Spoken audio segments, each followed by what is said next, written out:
Okay, so I figured I'd do something a little different for this video, and I'd do a song origin story. Well, this origin story is for the song I wrote called Up on Hunt Hill Road. And as you can see, I am currently on Hunt Hill Road.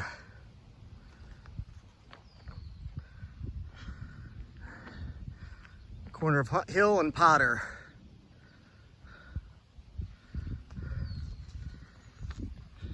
Now this road is the very blacktop I sing about in the song, the opening line.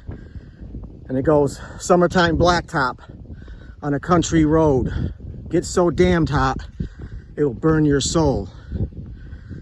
Now this road is blacktop, and in the summertime,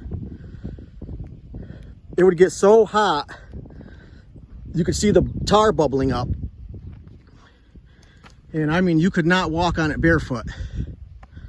It would scorch you. All right, we're gonna walk up to that telephone pole there to where my aunt and uncle's house was on the left-hand side. And the house is not currently there. There's a different house.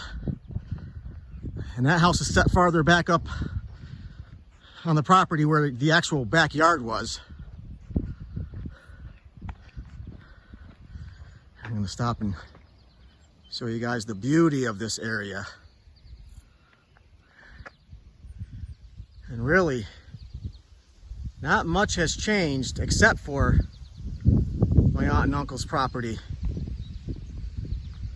Everything else is pretty much the same as it's been as long as I can remember. Just simply stunning.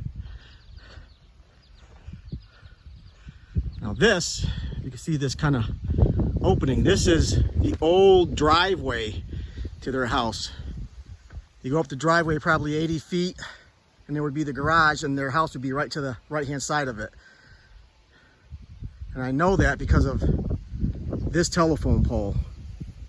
That's the pole that is still there that fed the house with electricity, and probably their phone line. But yeah, that's still there. And then you can see there's a ditch on either side. Played in those ditches many a time when I was young. Here's the other one. I don't know if that's coming through on the camera. But yeah, this was all just dirt and gravel. It wasn't blacktopped or anything. And these trees, my goodness. There was a clearing up through there. You could see right up through there. Now they've formed a canopy. Still the same trees, but man, they were babies back in the day. And this, where the mailbox is, this was their kind of secondary driveway. We just kind of like, if there was too many cars, we would park a car or two here, and it was just grass and dirt. Now they've used it as their primary driveway. And you can see they have a really nice house. And that house is, like, again, set up farther back. That's where the backyard would have been. And that's where we had our bonfires. There's a line in the song, gonna build a bonfire when the sun goes down. Well, it's right up basically where the house is. We would build our bonfire. We had a bonfire pit. And there's also a line, the second line in the song, where I sing about willow tree weeping, begging for some rain, is basically right where that green tree is, right next to the tree in the middle, right next to the red tree. That's where the willow tree was approximately. And it's been a lot of years. But yeah, and that thing was beautiful. They should have kept it. But yep, unbelievable how it's changed, but it's still noticeable. In my mind, I'm picturing things the way they were.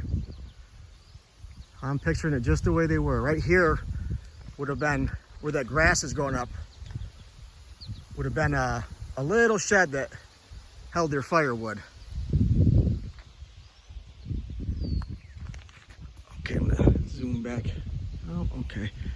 And this road, well, this is still Hunt Hill Road, but if you stay on it and then turn right at the end of it, you stay on that road, that'll take you to Sanitarium Springs, New York, where there was a mini mart, and that's where we would do our beer runs. When I say in the song, going on a beer run, everybody's chipped in.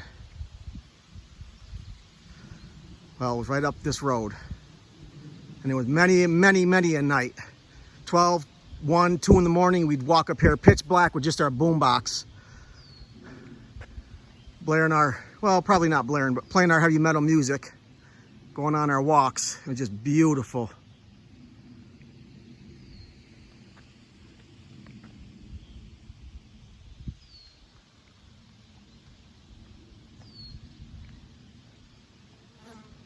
Yeah, this is a very integral part of my growing up. I'd spend any opportunity I could take to get out here, I would. I actually lived with them at one point as a young adult.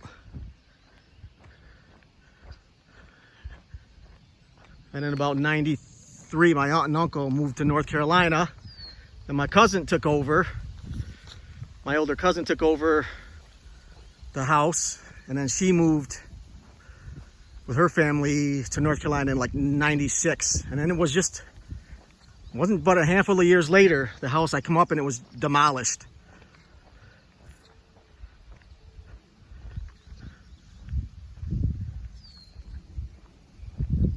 The last time I was up here was probably, had to be 20 years ago. It's been a long time.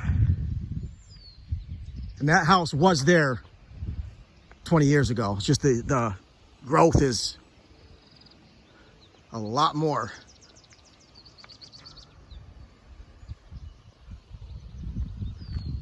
I'm not sure if that tree right there in the middle was there or not. It had to have been. I just don't recall. That would have been there. That would have been the left-hand side yard. We would play a lot of games of horseshoe right there.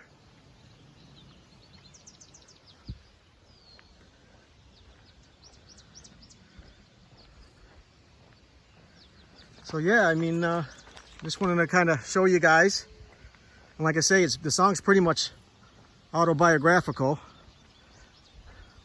for that short period of time I'm talking about.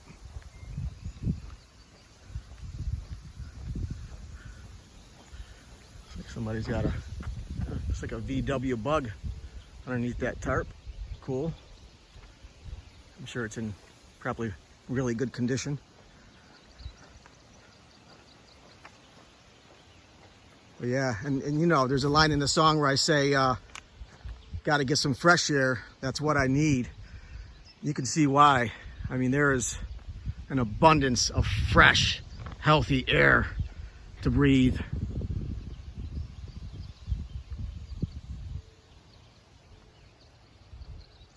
Even right now, being up here, it takes me back because there's a nice, gentle breeze, and it just takes me back because that's how it always was. Just, I remember that nice, gentle breeze always blowing up on this hill,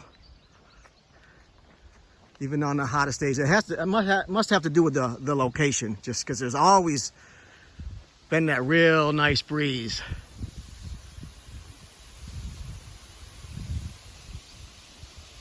And just give you a shot up the road.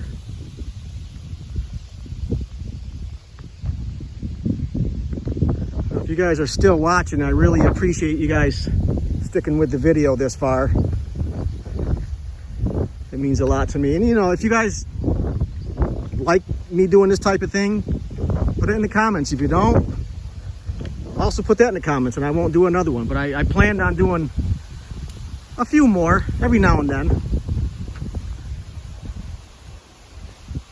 There's Hawkins Hill Road.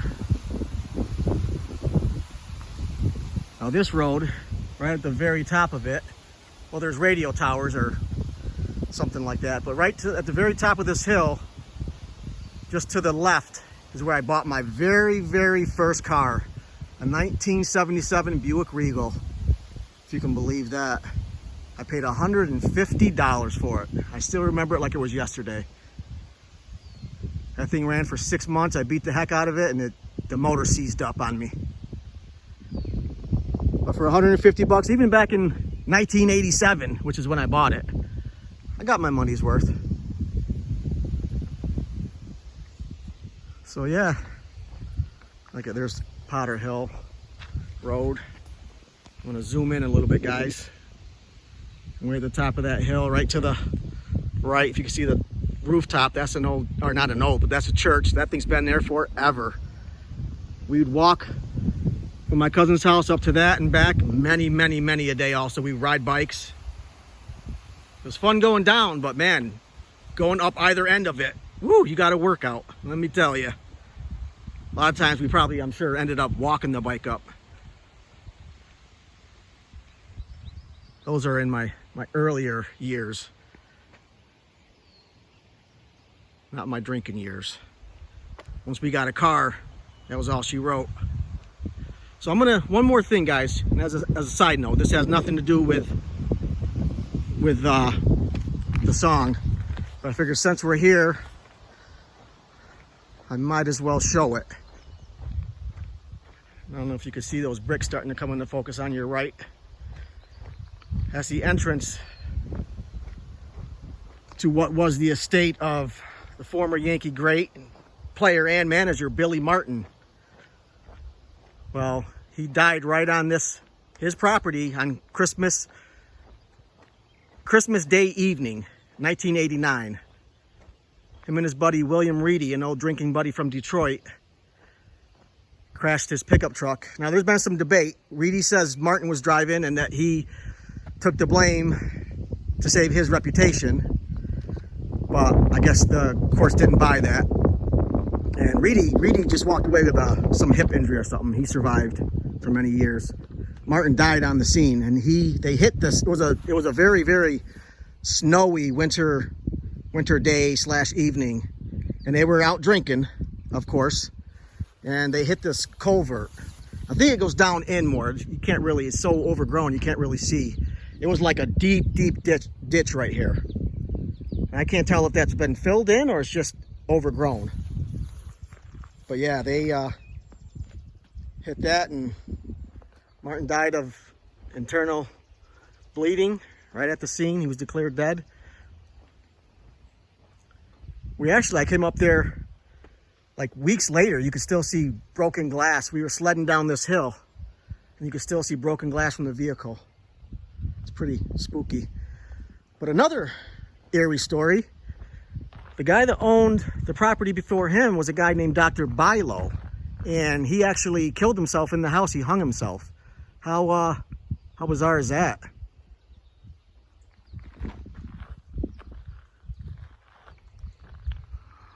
Okay, well, I guess that'll do it, guys.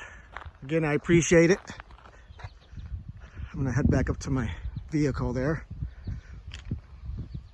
I really appreciate it if you watch the whole video, and I just thought I'd give you some insight as to at least that song, what kind of prompted me to write it and what it was about, and you know that it was based on real events, a real, you know, time period in my life. Okay, guys, this is James Stuckey signing off from Port Crane, New York.